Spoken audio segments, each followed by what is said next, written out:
সহজ হবে, কারণ আপনি মুখে কি পড়তেছেন আপনি নিজে অর্থ বুঝেন না, মন্ত্রের মতো পাঠ করতেছেন। যদিও না বুঝে পড়লেও আপনি সওয়াব পাবেন, কিন্তু না বুঝে পড়লে তো আর এই কোরআনে আল্লাহ কি বলেছে এটা আপনি জানতে পারবেন না, না জানলে সে অনুযায়ী আপনি আমলও করতে পারবেন না। এই জন্য আমাদেরকে বুঝতে হবে। এই জন্য সূরা ইখলাস সম্পর্কে আমরা জানি, ইখলাস এই সূরার নাম হলো সূরাতুল ইখলাস বা ইখলাসের সূরা।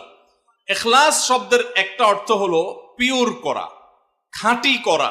তার মানে আমাদের ইবাদতটা শুধু আল্লাহর জন্য হবে, খাঁটি হবে, এখানে কোনো ভেজাল অন্য কারোর জন্য সেটা হবে না। আমাদের দোয়াগুলো সব শুধু আল্লাহর জন্য হবে, খাঁটি এবং ফ্রেশ ভাবে আল্লাহর জন্য নিবেদন করবো, সাথে আর কারোর সেখানে শরীক করব না।